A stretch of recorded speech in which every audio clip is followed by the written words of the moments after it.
সমাধিস্থ। সমাধিস্থ মানে একেবারে একাগ্র হয়ে যান। আমরা যখন ধ্যান করি, যদি লক্ষ্য করে দেখেন, এটা আমি বারবার বলি, এটা জানলে সুবিধে। ধ্যানের তো তিনটে প্রসেস আছে। একটা হচ্ছে শারীরিকভাবে। ভগবান এখানে বলছেন যে অবতার এলে মানুষের খুব আনন্দ হয়। কেন? ওই অবতারের জীবনটা নিয়ে সে এগোতে পারে, দেখতে পারে, বুঝতে পারে। ভগবান শ্রীরামকৃষ্ণ তিনি কেমন করে জীবন করছেন, এটা যখন আমরা দেখি তখন আমরা বুঝি এইভাবে তাহলে জীবনটাকে রাখতে হবে। উনি বলছেন, পুরাণে আছে রামচন্দ্র যখন সভাতে এলেন তখন সভায় শত সূর্য যেন উদয় হলো। তবে সভাসদ লোকেরা পুড়ে গেল না কেন? তার উত্তর হচ্ছে, তার জ্যোতি জড় জ্যোতি নয়, তার সকলের হৃৎপদ্ম প্রস্ফুটিত হলো।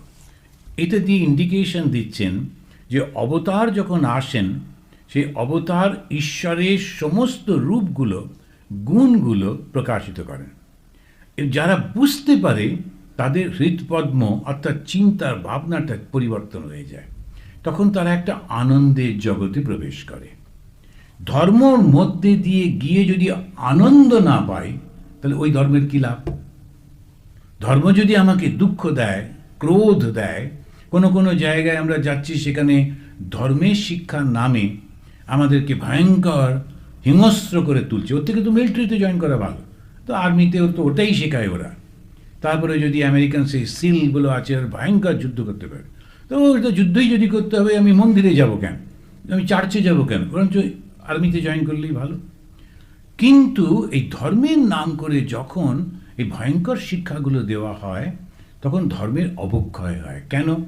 যে দিচ্ছে এবং যে নিচ্ছে দুজনেই ধর্ম সম্পর্কে কিছু জানে না। তাহলে উপায় হচ্ছে অবতারের সঙ্গ লাভ করা। তো যখন অবতারের সঙ্গ লাভ করছি, তাদের কথাগুলো পড়ছি, জানছি, তখন কি হয়? আমাদের কি ঘরবাড়ি ত্যাগ করতে হবে, সবাইকে সন্ন্যাস নিতে হবে? একেবারেই না। নিজের কর্তব্যের মধ্যে দিয়েই কিন্তু আমি অত্যন্ত সুখী এবং আনন্দে থাকব নিজে, এবং আমার চারপাশের মানুষগুলোকেও অত্যন্ত সুখী এবং আনন্দে রাখব। তো শ্রীরামকৃষ্ণ বলছেন, ঠাকুর শ্রীরামকৃষ্ণ দাঁড়াইয়া ভক্তদের কাছে এই কথা বলিতেছেন। মাস্টারমশাই ওই ছবিটা এঁকে দিচ্ছেন। বলিতে বলিতেই একেবারে বাহ্য রাজ্য ছাড়িয়া মন অন্তর্মুখ হইল, হৃৎপদ্ম প্রস্ফুটিত হইল। মাস্টারমশাই এই তিনটি শব্দ, হৃৎপদ্ম প্রস্ফুটিত হইল, সেটা ওই বড় বড় কালো অক্ষরে লিখে দিচ্ছেন। এই কথাটি উচ্চারণ করিতে না করিতে ঠাকুর একেবারে সমাধিস্থ। হৃৎপদ্ম প্রস্ফুটিত হইল, এটা বলতে বলতেই সমাধিস্থ হচ্ছেন। এই সমাধিটা কি? আমরা যখন ঘুমোই তখন আমাদের তিনটে অবস্থা হয়। বেদান্ত সবসময় এই তিনটে দিয়েই বোঝায়। কি কি হয়? একটা হচ্ছে জাগ্রত, স্বপ্ন, আর একটা সুষুপ্তি। তো জাগ্রত অবস্থা, এটা আপনারা সবাই প্রায় জানেন। জাগ্রত অবস্থায় হচ্ছে আমাদের মন, শরীর এবং চেতনা তিনটেই একদম অ্যাক্টিভ রয়েছে। এবারে যখন আমরা ঘুমিয়ে পড়লাম, শরীরটা একেবারেই আলাদা হয়ে গেল মনের থেকে। মন শরীর ছাড়াই সে স্বপ্ন দেখতে শুরু করলো।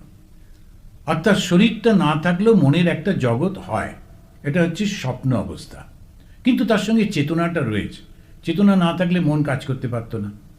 এবারে তারপরে যখন আমরা আর একটা জায়গায় পৌঁছই যেখানে স্বপ্নও দেখি না, এই স্বপ্ন ছাড়া যে ঘুমটা হয়, তাতে 5 মিনিট 10 মিনিট ঘুমলে একদম খুব ফ্রেশ হয়ে যায়।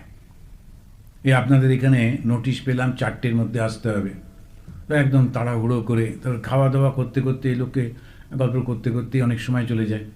তারপরে গিয়ে আমার আবার একটা অভ্যাস, দুপুরে খাওয়ার পর একটু না শুলে তখন ঘুম, মানে কিছু দিয়ে চিন্তা করতে পারি না। আর এখানে দেখেছি লোকগুলো দুপুরে খেয়ে কীরকম কাজ করে, কিন্তু আমি কিছুতেই করতে পারি না, ভীষণ ঘুম পায়। এবারেতে গিয়ে শুলাম তাড়াহুড়ো করে, 3টের মধ্যে উঠতে হবে, তো রেডি হতে হবে, 45 মিনিট ড্রাইভ করতে হবে। তা গিয়ে যেই শুলাম, এবারে ফোন আসা শুরু হলো নানান রকমের। এখন কী করি, দায়িত্ব। তখন এই ফোনটা নিয়ে তবে একে এটা করছি, ওটা মেসেজ করছি, করতে করতে প্রায় টাইম চলেই যাচ্ছে, 2:45 মতো হয়ে গেল। তখন আমি বললাম 3টের সময় উঠব, বলে তাড়াতাড়ি করে চোখ বুজে শুয়ে থাকলাম এবং exactly hardly 10 to 12 minutes without dream ওই সুষুপ্তির মধ্যে চলে গেলাম। আর যেই ওই 10 মিনিট পরে উঠলাম 3টের সময়, একদম ফ্রেশ। ওই জন্য আপনাদের সবার আগে এসে উপস্থিত হয়ে গেলাম। এখানে এই যে একেবারে ফ্রেশ হচ্ছে জাস্ট 10 মিনিটে। কেন? মনটা তখন নেই, শরীরটা তখন নেই, কিন্তু আমার চেতনাটা রয়েছে। ওই চেতনায় যেই মানুষ পৌঁছয় তখন তার একটা এত আনন্দ হয়, আর কোনো কষ্ট থাকে না, না শরীর না মনে। তো সেটাকেই বলছেন, যখন আমরা একেবারে তপস্যার মধ্যে দিয়ে ইচ্ছা করে, এটা তো জোর করে ঘুমের মধ্যে গেলাম, ঘুম থেকে যখন ফিরলাম তখন সেই অজ্ঞানতাই রয়েছে। কিন্তু ভগবান শ্রীরামকৃষ্ণ যেটাতে চলে যাচ্ছেন সেটা হচ্ছে দেহ মন ত্যাগ করে ওই আনন্দের জগতে চলে যাচ্ছেন। প্রায়ই চলে যায় অন্যরকম, কেননা তার মনের উপরে এত সংযম। মাস্টারমশাই বলছেন যে তিনি যেন সেই আনন্দ সাগরের মধ্যে বিচরণ করছেন। তা এইটাকেই বলা হচ্ছে, বারবার বলতে গিয়ে বলছেন সমাধিস্থ। সমাধিস্থ মানে একেবারে একাগ্র হয়ে যান। আমরা যখন ধ্যান করি, যদি লক্ষ্য করে দেখেন, এটা আমি বারবার বলি, এটা জানলে সুবিধে। ধ্যানের তো 3টে প্রসেস আছে। একটা হচ্ছে শারীরিকভাবে আমরা বসছি, আসনা। যখন আসন করে বসছি তখন বাঁ পা, তারপরে ডান পা, তারপরে এই হাত করে হলো। এরপরেতে মনটাকে উইথড্র করছি ভেতরে। কোথায় নিয়ে যাচ্ছি? বেশিরভাগ সময় বলা হয় তুমি খুব করে পুজো করে মনে মনে পুজো করো। এবারে শরীরটা ভুলে যাচ্ছি, কোন জায়গায় বসে আছি ভুলে যাচ্ছি, কিন্তু মনের মধ্যে একটা বড় পদ্ম ফুলের উপরে আমার ইষ্ট দেবতা বসে আছেন। তখন আমি তার পা ধুয়ে দিচ্ছি, তাকে খেতে দিচ্ছি, ধূপ জ্বালাচ্ছি, দীপ জ্বালাচ্ছি। এই করতে করতে কিন্তু আমি কল্পনার জগতের মধ্যে ঢুকে গেলাম। এবং সেই কারণেতেই আমাদের তুরীয়ানন্দজি মহারাজ বলছেন, টুডেজ ইম্যাজিনেশন টুমরোজ রিয়েলাইজেশন। তো ইম্যাজিনেশনটা কি? যে আমি ভগবানের কাছে বসে আছি, তার চরণ ছুঁয়ে তাকে সেবা করছি, খেতে দিচ্ছি, মালা পরাচ্ছি, খুব তার আনন্দ হচ্ছে। করতে করতে একটা সময় আসছে যখন তার ওই রূপটা সমস্ত আলোর জগতের মধ্যে মিলিয়ে যাচ্ছে। এবার একটা অসাধারণ আনন্দের মধ্যে মিলিয়ে যাচ্ছি। অন্ধকার নয়, আলো, কিন্তু সেই আলো চোখ ধাঁধিয়ে দিচ্ছে না। আমিও তার মধ্যে মিলিয়ে গেলাম। চতুর্দিকে শুধু আলোর সমুদ্র। ঠাকুরের যখন প্রথম সমাধি হলো কালী মন্দিরে, এইটাই বর্ণনা রয়েছে। চতুর্দিকে ঢেউয়ের পর ঢেউ সেই আলোর বন্যা তাকে মিশিয়ে দিচ্ছে। তাহলে আমরা কোথায় গেলাম? শরীরটা ভুলে গেলাম। তারপরে ওই যে মনে মনে পুজো করছিলাম ওটা ভুলে গেলাম। তো শরীর আর মনের বাইরে গিয়ে চেতনার মধ্যে চলে গেলাম। আর যেই চেতনাতে পৌঁছলাম তখন কি আনন্দ, আনন্দ আর আনন্দ। তখন কখনো দুঃখ হয় না। যখন কেউ কেউ খুব ভালো ঘুমে পরে আসে, একটা লোকও আজ পর্যন্ত বলেনি ও স্বপ্ন ছাড়া যে ঘুমটা হলো কি কষ্ট হলো, একটারও দুঃখ হয় না, সবসময় আনন্দ হয়। কারণ শরীর আর মনের ওপারেই হচ্ছে আনন্দ। এই যে লোকগুলো নেশা করে, কেন করে বলুন? ওই শরীর আর মনটাকে ভুলতে চায়। যদি শরীর আর মনটাকে ভুলতে না পারতো কেউ নেশা করতো না। নেশা কিন্তু করে শুধু ওই আনন্দটা পাওয়ার জন্য, ওর কিন্তু অন্য কোনো কারণই নেই। ওই জন্যে যখন ঠাকুরের কাছে একটি লোক এলো, প্রচণ্ড নেশা করে, গিরিশ ঘোষের চেলা, সে ঠাকুরের কাছে এসে বসে আছে গুম হয়ে। তো ভগবান শ্রীরামকৃষ্ণদেব বলছেন সবাই সব কিছু কথা বলছে, চাইছে, তো তুমি কিছু চাইছো না যে? ও মশাই আমি চাইবো ওটা আপনার কাছে নেই, আপনি দিতে পারবেন না। তখন বারবার যখন বলছে, ঠাকুর বলছেন বলো না কি চাই দেখি না, আমি যদি দিতে পারি। তখনও বললো দেখুন এইখানে আসার আগে আমি একটু চরস খেয়েছি, তো গাঁজাতে টান দিয়েছি, মদও খেয়েছি, কিন্তু তবু আমার নেশা হয়নি। আপনার কাছে কি এমন কোনো নেশা আছে যে আমি একদম জগৎটা ভুলে যেতে পারি? ঠাকুর বললেন ওইটাই তো আমি সবাইকে দিই, এসো। মন্ত্র দান করলেন, ওকে স্পর্শ মাত্র আর সমস্ত জগৎটা ভুলে গেল। তো নেশাটা কি? ওই দেহটা ভুলে যাচ্ছি, মনটা ভুলে যাচ্ছি আনন্দের জগতের মধ্যে। এই যে লোকগুলো এত খরচা করে নেশা করে, ওরা করে কিন্তু ওই শুধু ওইটুকুর জন্য। যদি ওদের স্বপ্ন দেখতো, যদি ওরা মনের কষ্টটা পেত, ওরা কিন্তু করতো না।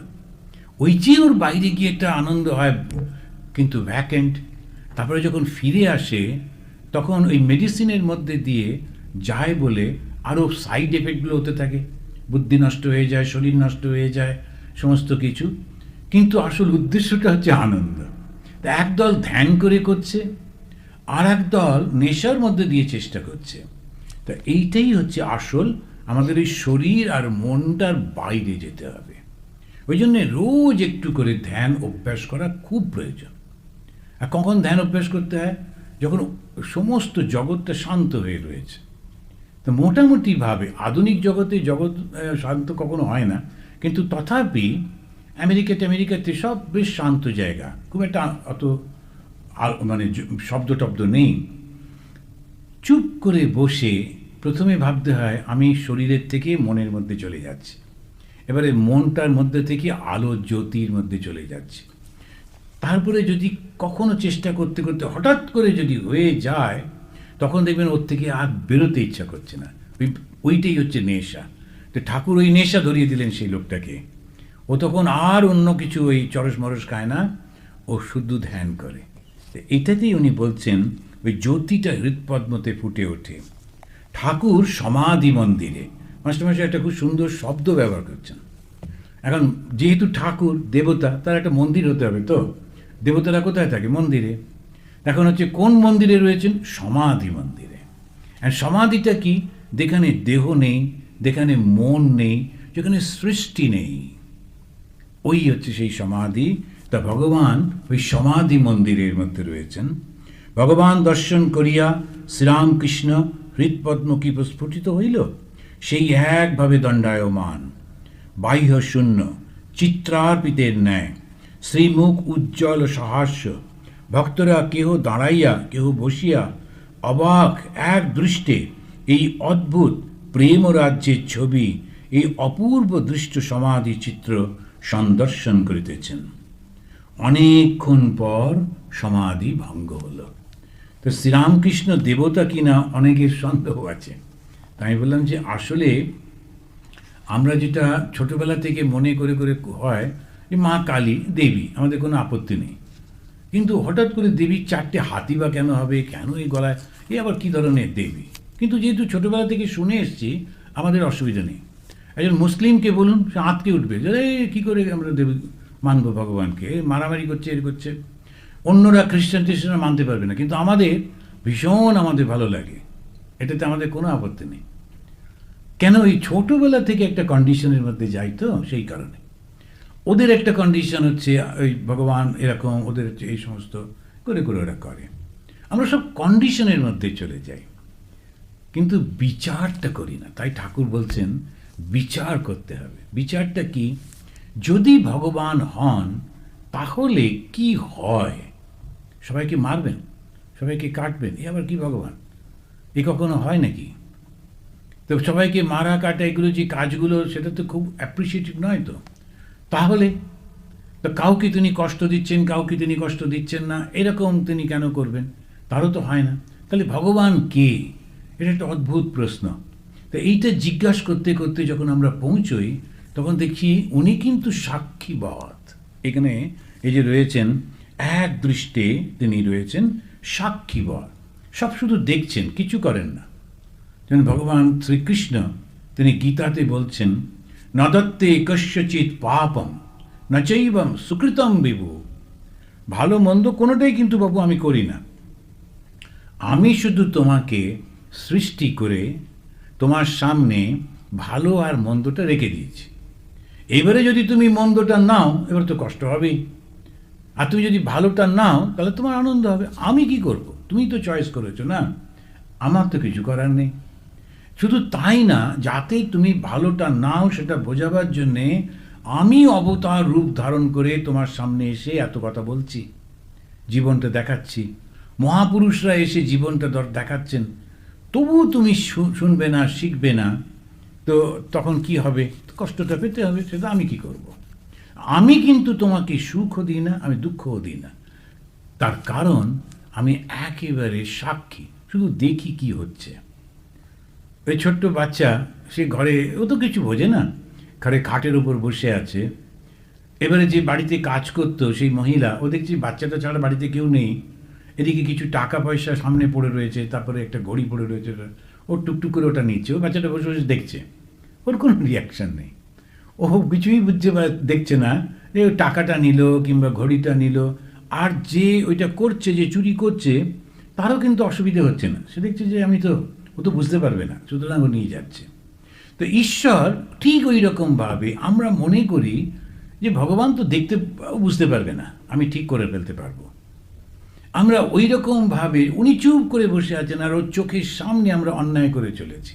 তো শ্রীরামকৃষ্ণদেব এখানে একটু বলছেন পরে, অনেকক্ষণ পর সমাধিভঙ্গ হল, দীর্ঘশ্বাস ফেলিয়া রাম এই নাম বারংবার উচ্চারণ করিতেছেন।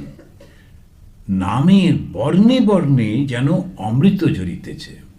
এই যখন একটা নাম উচ্চারণ করছেন, তখন ভেতরে একটা আনন্দ হচ্ছে প্রত্যেকের, যারা যারা শুনছেন, বর্ণে বর্ণে অমৃত ঝরিতেছে। ঠাকুর উপবিষ্ট হইলেন, ভক্তেরা চতুর্দিকে বসিয়া এক দৃষ্টে দেখিতেছেন। শ্রীরামকৃষ্ণ ভক্তদের প্রতি, অবতার যখন আসে সাধারণ লোক জানতে পারে না, গোপনে আসে। সাধারণ লোক, সে তো শুধু ওই খাওয়া থাকা নিয়েই ব্যস্ত, ওটা অত বুঝতে পারে না। ওর কাছে ওই দেবতা অমুক তমুক এটা নিয়ে, কেউ কেউ আবার মনে করেন এগুলো সব এমনি বাজে, কতগুলো লোক এসব চিন্তা ভাবনা করে টরে, এই নানান রকমভাবে ওরা চিন্তা করেন। সেজন্য ওরা বুঝতেই পারে না যে আসলে ভগবানটা কী।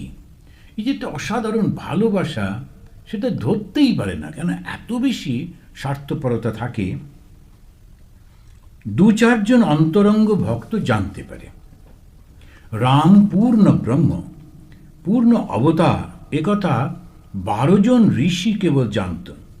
অন্য ঋষিরা বলেছিলেন, হে রাম, আমরা তোমাকে দশরথের ছেলে বলেই জানি। তারা বুঝতে পারছেন না ঋষি, কিন্তু ওই লেভেলটা উঠতে পারেননি।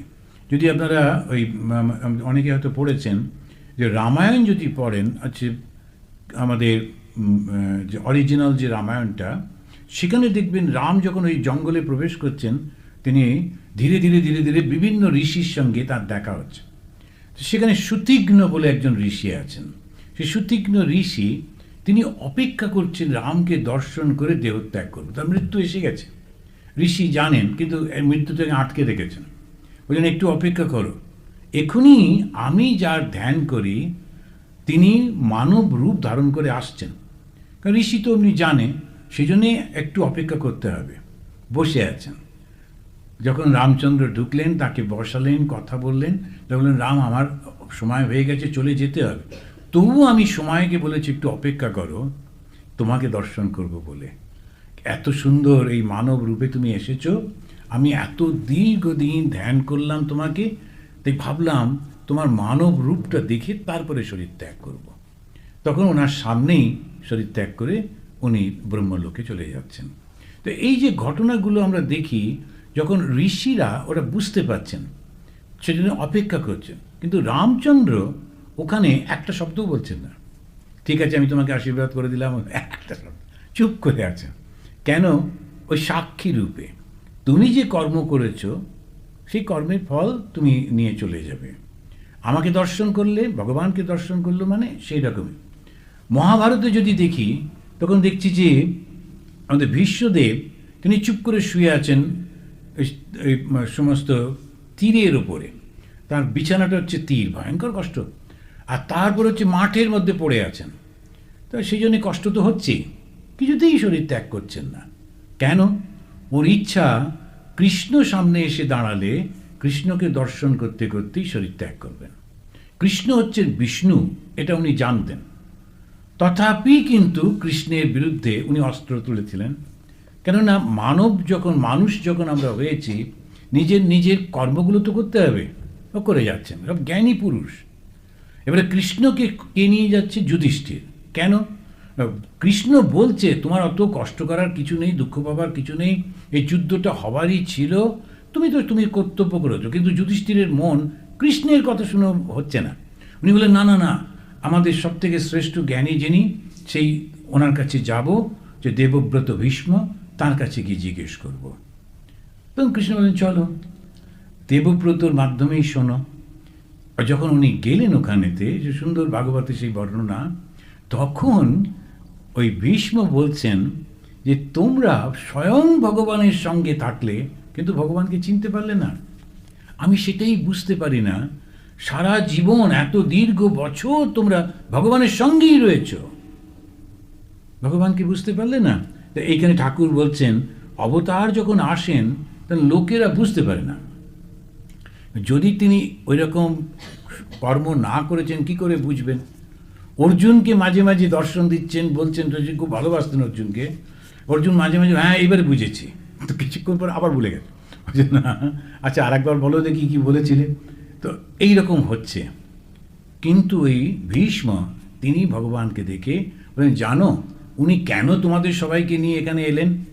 জানো ওর কথা শুনে যুধিষ্ঠির তোমার কেন পরিপূর্ণ বিশ্বাস হলো না? তোমার মনে হলো আমার কথাই শুনতে হবে? তার কারণ আমি মনে মনে প্রার্থনা করে চলেছি, আমার মৃত্যুর সময়টা এসে গেছে, উত্তরায়ণ হয়ে গেল, আমি এখন চলে যাব। এখন যদি কৃষ্ণ এসে সামনে দাঁড়ায় তাহলে আমি অত্যন্ত সুখে আমার শরীরটা ত্যাগ করতে পারবো। ওই জন্যে আমার মনের প্রার্থনাটা পূরণ করবার জন্যে উনি সামনে এসে দাঁড়ালেন। এখানেতে আমরা এবারে আস্তে শেষ করব। তো উনি বলছেন যে অখণ্ড সচ্চিদানন্দকে কি সকলে ধরতে পারে? কিন্তু নিত্যে উঠে বিলাসের জন্যে লীলায় থাকে, তারই পাকা ভক্তি। নিত্য মানে কি? সর্বত্র সমান সেই ভগবান, তাকে দেখছি, কিন্তু ব্যবহারের মধ্যে আমি কিন্তু আমার মতো করে করছি।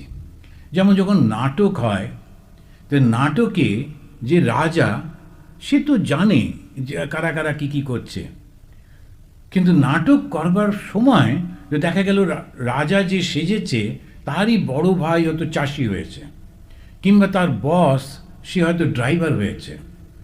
রাজা তো সবাইকে চেনে, কিন্তু ওখানে যদি বলে বস তুমি আমার গাড়ি চালাবে যদি বলে, তো নাটকটাই নষ্ট হয়ে যাবে। তো ওখানে কিন্তু ও রাজার মতো আসবে, এসে এই গাড়ি খোলো, এসব করলে টুলবে। পরে ওখানে গিয়ে যখন অফিসে যাবে তখন আবার অন্যরকম ব্যবহার করবে। তো এই যখন নাটকটা হচ্ছে, অবতার যখন আসছেন, তিনি এসে যেমন ব্যবহার করবার করে চলেছেন, অন্যরাও তারকে বুঝতে পারছে না, তার সঙ্গে ওই রকম ব্যবহার করছে। বিলাতে কুইনকে দেখে এলে পর তখন কুইনের কথা, কুইনের কার্য, এ সকল বর্ণনা করা চলতে পারে। ভগবান শ্রীরামকৃষ্ণের সময় ভারতবর্ষ তো ব্রিটিশ শাসন করছে, তো কেউ কেউ বড় লোকেরা, জমিদাররা, তারা ওই কুইন দর্শন করতে যেত, প্রচুর টাকা দিতে হতো। কিন্তু আমরা তো একটুখানি এই মানুষের সমাজে থাকেই, একটুখানি একটু বড় লোকের বা কারোর কাছে গিয়ে একটু ঘেঁষাঘেঁষি করলে খুব নিজেকে একটু মনে হয়। তো কুইন দর্শন করবার জন্যে বহু টাকা খরচা করে ওরা যেত, তারপরে লাইন দিয়ে নিয়ে যেত, একটা বিচ্ছিরি অবস্থা। কুইন এক জায়গায় বসে আছেন, ওরা গিয়ে ওটা, কিন্তু দেশে ফিরে এসে বিরাট করে গল্প করতো, কুইনের কাছে গেলাম, কুইন এই করলো সেই করলো। তো ভরদ্বাজজি ঋষি রামকে স্তব করেছিলেন আর বলেছিলেন, হে রাম, তুমিই সেই অখণ্ড সচ্চিদানন্দ, তোমাকে আশ্রয় করেই সব রয়েছে। তুমি আমাদের কাছে মানুষ রূপে অবতীর্ণ হয়েছ। বস্তুত তুমি তোমার মায়া আশ্রয় করেছ বলে তোমাকে মানুষের মতো দেখাচ্ছে। ভরদ্বাজ যে ঋষি, অনেকে গোত্র আছে ভরদ্বাজ, যারা ব্রাহ্মণ হয় ভরদ্বাজ। তো এই ভরদ্বাজ যে গোত্র, ওটা হচ্ছে গোত্র মানে ওর ট্রেনিংটা, ওর ট্র্যাডিশনটা। তো সেই ঋষি তিনি রামকে দেখে বলছেন, উনি দেখেছেন, দেখেই চিনতে পেরেছেন, বলছেন তুমি কি অসাধারণ একটা রূপ ধারণ করে এসেছ। তোমার মায়ার মাধ্যমে তাদের ভক্তি হচ্ছে পাকা ভক্তি। এই ভগবানকে যদি জানতে হয় তাহলে ভক্তি, এই ভক্তিটা কি করে হয়? প্রথমে ভগবানকে জেনে, তো সেই জন্যে প্রথমে সাধুসঙ্গ। আর সাধুসঙ্গটা কি? এই যে আমরা কথামৃত পাঠ করছি, এটাই তো সাধুসঙ্গ। তাই কথামৃত থেকে জানলাম ভগবান আছেন। কোথায় আছেন? তিনটে স্টেজের পরে আছেন, জাগ্রত, স্বপ্ন, সুষুপ্তি, তারও একটা উপরে আমরা গিয়ে একেবারে তার সঙ্গে মিলিত হচ্ছি। এটা যদি জ্ঞান পথে যাই, ভক্তি পথে ভগবান আছেন, কেননা ভগবান শ্রীরামকৃষ্ণদেব বলেছেন, তিনি আমাদের মিথ্যা কখনো বলবেন না। ভগবান আছেন কেন? চৈতন্য মহাপ্রভু বলেছেন, তিনি আমাদের ঠকাবার জন্য বলছেন না। ভগবান আছেন কেন? কেন আমাদের সমস্ত শাস্ত্রে বারংবার সেই কথা বলেছে। আর যারা শাস্ত্রগ্রন্থ লিখেছেন তাদের কোনো স্বার্থ ছিল না, ভগবানকে বিক্রি করছেন না তারা, ওইটা করবার পর যে কিছু পয়সা লাভ করছেন তা তো নয়।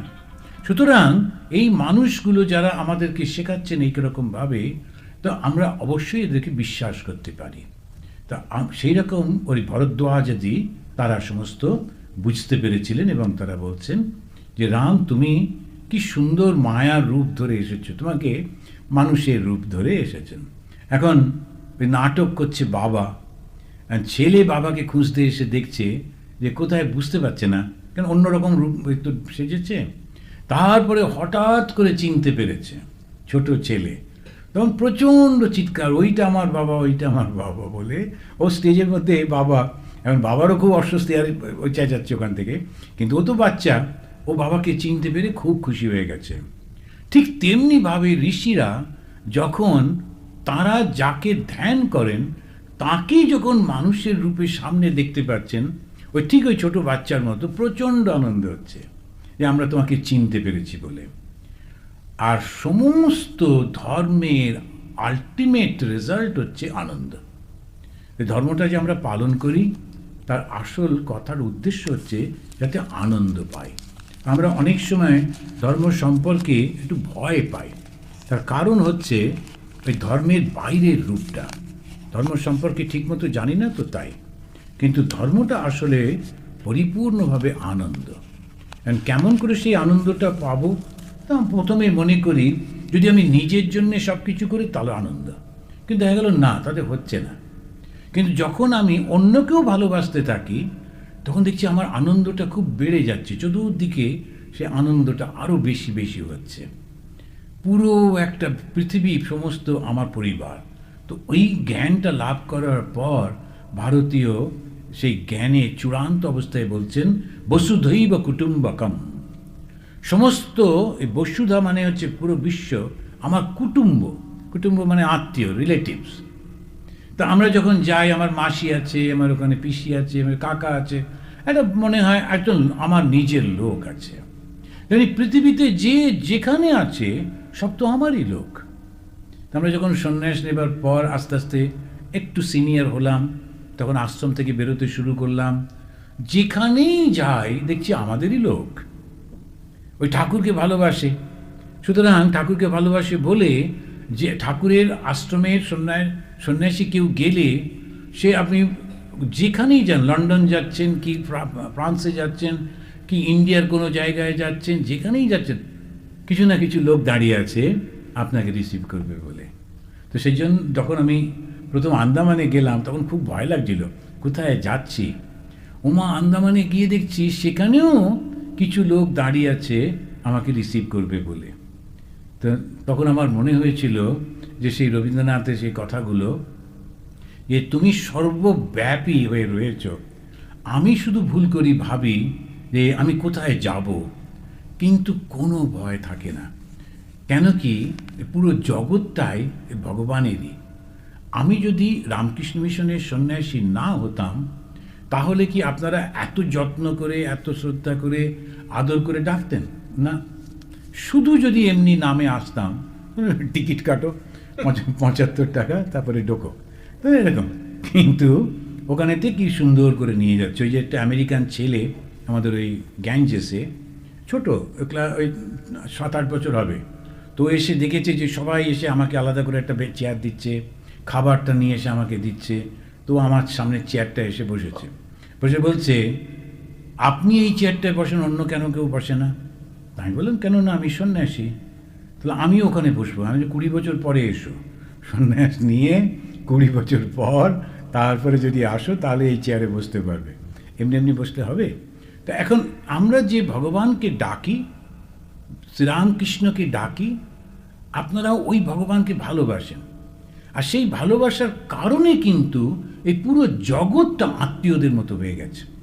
আমার একটু গলা ব্যথা হয়েছে, সর্দি হয়েছে, এত চিঠি, এত ফোন, আমি যদি বাড়িতে থাকতাম আলাদা করে, কটা লোক আমার খবর নিত?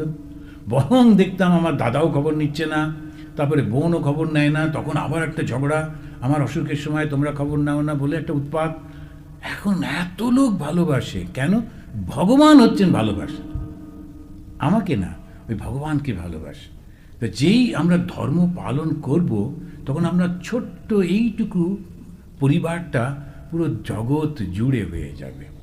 তো আমরা এখানে শেষ করি। এখানে আমরা একটুখানি ভগবানের এই মন্ত্রটা বলে শেষ করব। আপনারা আমার সঙ্গে সঙ্গে বলুন, নিরঞ্জনম নিত্যম অনন্তরূপম ভক্তানুকম্পা ধৃত বিগ্রহম বৈ ঈশাবতারম পরমেশমিড্যম তম রামকৃষ্ণম শিরসা নমামঃ।